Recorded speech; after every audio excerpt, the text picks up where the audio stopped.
अस्सलाम वालेकुम dear students, class ninth. How are you? कैसे हैं आप? ठीक ठाक हैं। मुझे उम्मीद है कि आप खुश व खुर्म होंगे। और आज का जो टॉपिक है वो एक्सरसाइज 5.3 का क्वेश्चन नंबर 6 और क्वेश्चन नंबर 7। पहले क्वेश्चन नंबर 6 करेंगे। क्वेश्चन नंबर 6 की स्टेटमेंट पे गौर कीजिएगा ताकि हम इसके सॉल्यूशन की तरफ बढ़ सकें, क्योंकि किसी भी क्वेश्चन को समझने से पहले सबसे पहले उसकी स्टेटमेंट को समझना निहायत ज़रूरी होता है ताकि हम उसके सोल्यूशन की तरफ बढ़ सकें। तो क्वेश्चन हमें क्या कहता है? तो यहाँ पर हम देखते क्या हैं कि यहाँ पर कहा गया है फाइंड ए एंड बी। ए और बी की वैल्यूज को फाइंड आउट करना है। ए और बी यहाँ पे अननोन है। और उसके बाद कहता है the remainder of P of X is equal to X cube plus A X square plus 7। ये हमारे पास सारी पॉलिनोमियल है।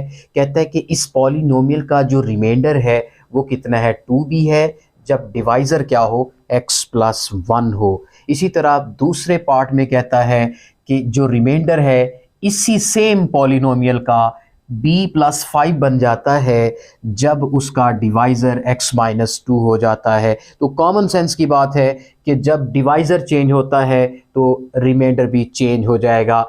बेशक पॉलिनोमियल सेम ही रहेगी, लेकिन उनके डिवाइज़र चेंज होने से उनके रिमाइंडर भी चेंज हो जाते हैं।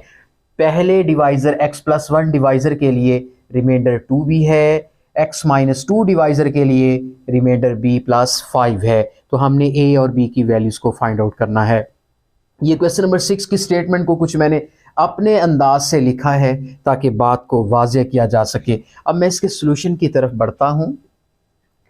तो यहाँ पर देखिए, सबसे पहले हमने p ऑफ x लेना है जो कि हमारे पास है X cube plus A X square plus 7। अब इसका डिवाइज़र क्या है? x plus 1।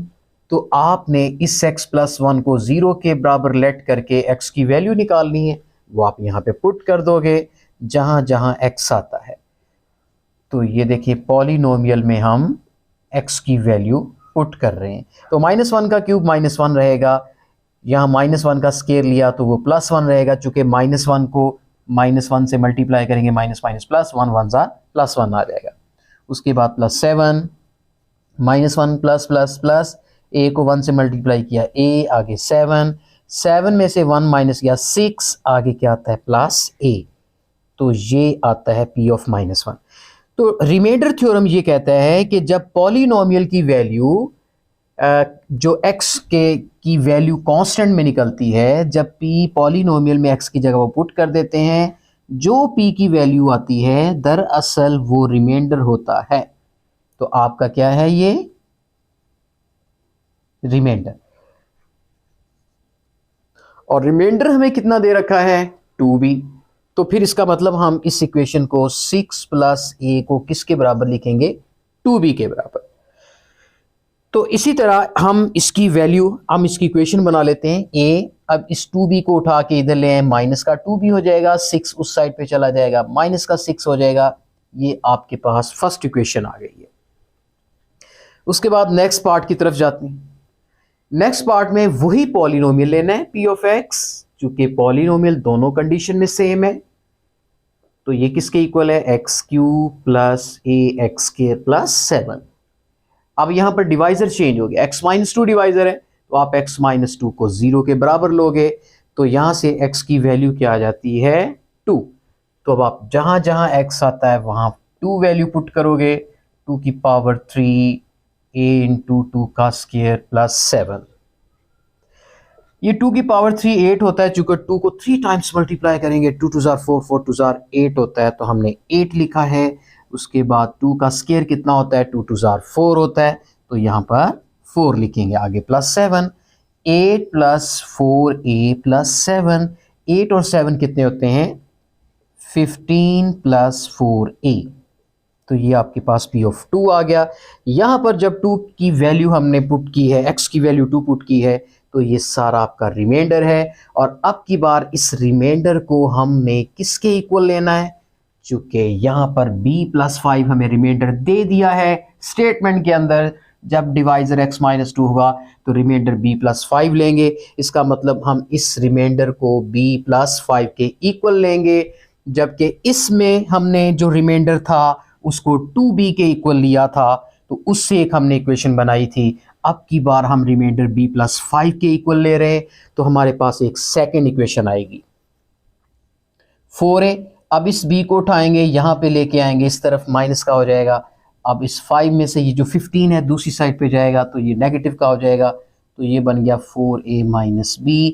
5 में से 15 गया -10, ये आपके पास सेकेंड इक्वेशन आ जाएगी।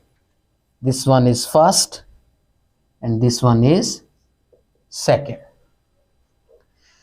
अब हम a और b की वैल्यूज को फाइंड आउट करेंगे। हमारे पास दो इक्वेशंस आ चुकी हैं।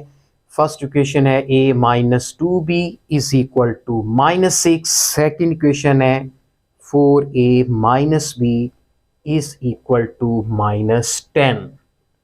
अब इन दो लीनियर इक्वेशंस को साइमल्टेनियसली सॉल्व करेंगे।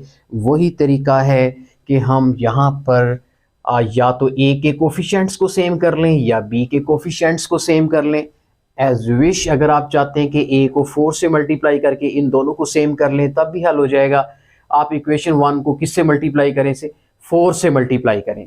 चूँकि सेकेंड इक्वेशन में a का कोफिशिएंट 4 है, फर्स्ट इक्वेशन में a का कोई कोफिशिएंट नहीं, तो यहाँ a के साथ 4 बनाने के लिए आपने फर्स्ट इक्वेशन को 4 से मल्टीप्लाई करना है। तो कीजिए, ये बन गया 4a माइनस 4 2 जार 8b, फिर इस -6 को 4 से मल्टीप्लाई कीजिए -24 आ जाएगा। उसके बाद सेकेंड इक्वेशन जो है वो उसमें से आप माइनस कर लें। तो सेकेंड इक्वेशन क्या है? 4a minus b -10। जब माइनस करेंगे तो साइन चेंज हो जाएंगे। ये देखें, minus a 4a plus 4a से कट जाएगा, तो माइनस का 8 प्लस का 1 माइनस 7b हो जाएगा, माइनस का 24 और ये प्लस का 10 माइनस का 14, माइनस माइनस से कट चुका है, तो b की वैल्यू क्या आ जाएगी? ये जो 7 है 14 पे आके डिवाइड हो जाएगा, 7 14 से कट गया, तो b की वैल्यू हमारे पास 2 आ जाएगी। तो जब b की वैल्यू आ चुकी तो हम इस b की वैल्यू को किसी इक्वेशन में भी पुट कर सकते हैं। फर्स्ट में पुट कर दें या सेकंड में पुट कर दें तो a आ जाएगा। आप put value of b in equation 1, आप इक्वेशन 1 में पुट कर दें, a एज इट इज रहेगा -2, b की वैल्यू b की जगह पे 2 रखा हमने, उसके बाद इज इक्वल टू -6 आ जाएगा। उसके बाद a माइनस 2 2 जार 4 इज इक्वल टू -6, माइनस का 4 जब राइट साइड पे जाएगा तो ये प्लस का 4 माइनस का 6, 4 प्लस का हो 6 माइनस का हो तो a की वैल्यू -2 आ जाएगी। तो b हमारे पास 2 है, a हमारे पास -2 है। तो इस तरीके से हमारा a और b की वैल्यूज आ चुकी हैं। डियर स्टूडेंट्स, ये जो स्टेटमेंट थी, मैंने जो बुक पे स्टेटमेंट थी उसको मैंने थोड़ा सा चेंज किया है आपको समझाने की गर्ज से। एक्चुअली उस स्टेटमेंट के अंदर दो हिस्से थे। एक हिस्से में कहा गया कि रिमाइंडर 2b है, डिवाइज़र x+1 है। दूसरे में हिस्से में कहा गया कि पॉलिनोमियल वही है, रिमाइंडर b+5 है, डिवाइज़र x-2 है। तो x+1 के लिए सॉल्व किया, फिर x-2 के लिए सॉल्व किया। इससे हमारे पास दो इक्वेशंस आई हैं। इन दो इक्वेशंस को हमने साइमल्टेनियसली हमने सॉल्व किया है। तो वैसे तो आप यूं भी कर सकते थे, ये जो सेकंड इक्वेशन है आप यहाँ b के साथ चूंकि 2 मल्टीप्लाई हो रहा है तो आप इसको 2 से मल्टीप्लाई कर सकते थे सेकंड को, तो 2b ये 2b सेम हो जाने थे, और फिर जब वो माइनस होने थे साइन चेंज होने थे, फिर वो 2b कट जाना था, a की वैल्यू पहले आ जानी थी। फ़र्क ये पड़ा है कि जब हमने 4a को 4a से काटा है तो पहले b की वैल्यू आई है, बाद में a की वैल्यू आई है। इससे कोई फ़र्क नहीं पड़ता, आप ऐसे भी कर सकते हैं। तो आप ये जो प्रोसीजर है हम 8th क्लास में भी ये पढ़ चुके हैं कि कोई सी दो लीनियर इक्वेशंस को साइमल्टेनियसली कैसे सॉल्व करते हैं। तो मुझे उम्मीद है कि ये क्वेश्चन आपको समझ में आ चुका होगा। अब हम चलते हैं नेक्स्ट क्वेश्चन की तरफ। तो डियर स्टूडेंट्स, इस क्वेश्चन के अंदर, क्वेश्चन नंबर 7 के अंदर L और M की वैल्यूज पूछी हैं और कहा गया कि x+4 फैक्टर है इस पॉलिनोमियल का। जब एक डिवाइज़र फैक्टर बन जाए तो इसका मतलब रिमाइंडर तो 0 आएगा। पहली बात तो हम इस वाले हिस्से को सॉल्व करते हैं, फिर सेकंड पार्ट को हम बाद में सॉल्व करेंगे। मैंने क्वेश्चन को थोड़ा सा अपने अंदाज से लिखा है ताकि बात को मैं वाजे कर सकूं। दो हिस्से कर दिए इस क्वेश्चन के, दोनों हिस्सों को हम सॉल्व करते हैं। पहला हिस्सा क्या है कि x+4 जो है वो फैक्टर है इस पूरे पॉलिनोमियल का। तो इसका मतलब हमने इस डिवाइज़र को बतौर फैक्टर लेना है, तो इसका मतलब रिमाइंडर तो फिर हम ज़ीरो ही लेंगे। तो चलते हैं, सबसे पहले हम सॉल्यूशन स्टार्ट करते हैं। इसको हम पी ऑफ एक्स लेते हैं। मेरे पास क्या आता है, X cube plus L X square plus M X plus 24। अब इसका डिवाइज़र क्या है, x प्लस 4, उसको ज़ीरो पुट करके x की वैल्यू निकालेंगे, वो हम इस पॉलिनोमियल में पुट कर देंगे। तो जहाँ जहाँ x आता है वहाँ पे हम -4 पुट कर देंगे।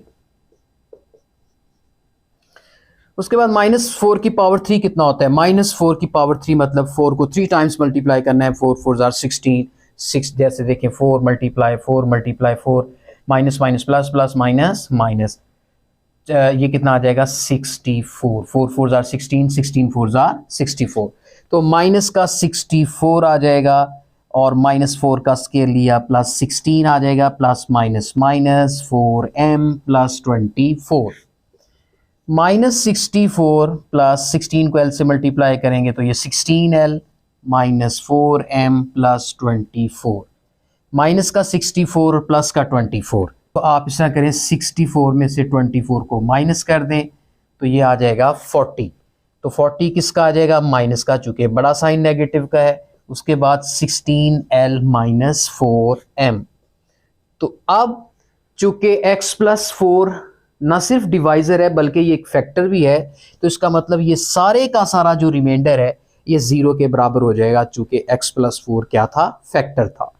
तो जब फैक्टर था तो रिमाइंडर को हम यहाँ से देखें, रिमाइंडर हमारे पास तरतीब से लिखें, 16l माइनस 4m माइनस 40 को हमने ज़ीरो के बराबर लिया है। यहाँ से इक्वेशन हमारे पास बन जाएगी। तो यहाँ पर इक्वेशन क्या आएगी, 16l माइनस 4m माइनस का 40 जब दूसरी साइड पे जाएगा तो प्लस का 40 हो जाएगा। इसको हम मज़ीद भी सिंप्लीफाई कर सकते हैं।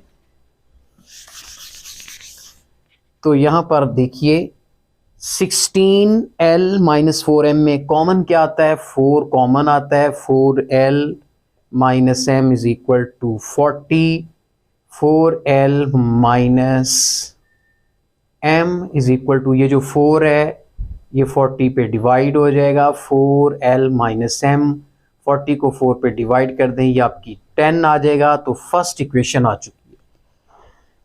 तो इसी तरह पहला पार्ट हम सॉल्व कर चुके हैं। इसी क्वेश्चन का दूसरा पार्ट, उसमें क्या कहता है, मतलब क्वेश्चन तो ये एक ही है लेकिन इस क्वेश्चन के दो हिस्से हमने करके इसको कैटेगोरिकली मैं समझाना चाह रहा हूं। इसकी दो कैटेगरीज बना दी हैं। आगे कहते हैं रिमाइंडर इसी पॉलिनोमियल का 36 है when divisor is x minus 2। इसका मतलब ये हुआ कि अब ये जो डिवाइजर है ये फैक्टर नहीं है, चूंकि अब इसकी वजह से रिमाइंडर 36 आ रहा है, रिमाइंडर 0 नहीं आ रहा। तो फिर अब इसको क्या करेंगे, इसी पॉलिनोमियल को हम दोबारा लिखेंगे। ठीक है, पॉलिनोमियल सेम है दोनों कंडीशन में, x की power 3 L X square plus M X plus 24। अब की बार जो डिवाइज़र है वो x माइनस 2 है, तो यहाँ से x की वैल्यू 2 आएगी और वो हम पॉलिनोमियल में पुट करेंगे। तो यहाँ पर फिर x आ रहा है, अपने 2 पुट करना है, फिर x की वैल्यू पुट कर दें। अब 2 की पावर 3 कितना होता है, 2 2 ज़ार 4, 4 2 ज़ार 8, 2 का स्क्वायर 4l, उसके बाद आता है 2m प्लस 24। ये 8 और ये 24 कितना होता है, 32 प्लस 4l प्लस 2m। ये आपकी पॉलिनोमियल आ गया इन कांस्टेंट 2। तो अब की बार ये सारा जो रिमाइंडर है वो हम 0 नहीं लेंगे, अब की बार 36 लेंगे, क्योंकि यहां पर दिया हुआ है कि रिमाइंडर 36 है। तो मैं इसी इक्वेशन को तरतीब से लिखूंगा, 4l प्लस 2m प्लस 36 को किसके बराबर लूंगा मैं, यहाँ पे सॉरी यहाँ पर 32 आएगा, 36 के इक्वल ये पूरा रिमाइंडर हो जाएगा। इसको मजीद सिंप्लीफाई करते हैं, 4l प्लस 2m, ये जो 32 है 36 में से जाके माइनस हो जाएगा, तो यहाँ क्या बच जाएगा 4, क्योंकि 36 में से 32 माइनस करेंगे तो 4 बचेगा। उसके बाद हमारे पास इसको मज़ीद सिंप्लीफाई किया जा सकता है, 4l plus 2m is equal to 4, यहाँ से आप 2 कॉमन ले लें, 2l plus m is equal to 4, 2l plus m, इस 2 को जो कि हमने कॉमन लिया था ये इधर आके डिवाइड हो जाएगा, 2l प्लस m, 2 4 से कट गया, 2 आ जाएगा, तो ये हमारे पास सेकेंड इक्वेशन आ जाएगी। ये फर्स्ट इक्वेशन और ये सेकेंड इक्वेशन। तो यहाँ पर मुझे स्पेस चाहिए, तो ये वाला पार्ट मुझे रेस करना होगा ताकि मैं नेक्स्ट सॉल्व कर सकूं। चूँकि मुझे एल और एम की वैल्यूज़ चाहिए, मेरे पास ये फर्स्ट इक्वेशन है, ये सेकंड इक्वेशन है, हमने इनको सॉल्व करना है साइमल्टेनियसली और फाइंड आउट करेंगे एल और एम की वैल्यूज़। तो मुझे इसको रेस करना पड़ेगा। तो चलते हैं जी आगे। तो जी फर्स्ट इक्वेशन मेरे पास क्या है, 4l minus M is equal to 10, और सेकेंड इक्वेशन क्या है, 2l plus m is equal to 2। तो कुछ भी नहीं करना आपने, बस जस्ट फर्स्ट इक्वेशन और सेकंड इक्वेशन को प्लस करना है, क्योंकि ये माइनस m प्लस m से कट जाएगा। 4 और 2 कितना होता है 6l, 10 और 2 कितना होता है 12, l की वैल्यू क्या आएगी, ये 6 डिवाइड हो जाएगा, 6 कट गया, 12 कट गया 6 से, तो l की वैल्यू क्या आ गई 2। अब इस l की वैल्यू को हम पुट करेंगे, पुट इन इक्वेशन 1। इक्वेशन 1 में हमने पुट किया 4, l की वैल्यू, l की जगह पे 2, उसके बाद क्या आता है minus m is equal to 10। तो ये बनता है 4 2 ज़ार 8, और ये जो 10 है इस साइड पे लेके आएंगे, 10 माइनस हो जाएगा किस में से, 8 में से, और माइनस का m इस साइड पे जाएगा, तो ये m प्लस का हो जाएगा। 8 में से 10 निकला तो -2 आ गया, ये m की वैल्यू -2 आ गई और l की वैल्यू 2 आ गई। तो इस तरीके से l और m की वैल्यूज़ हम फाइंड आउट कर चुके हैं। यही हमारे इस क्वेश्चन की डिमांड थी, और क्वेश्चन नंबर 6 और क्वेश्चन नंबर 7 जो कि मैं समझा चुका हूं, और मुझे उम्मीद है कि आप समझ चुके होंगे। नेक्स्ट लेक्चर तक इजाज़त चाहता हूं। अल्लाह हाफिज़।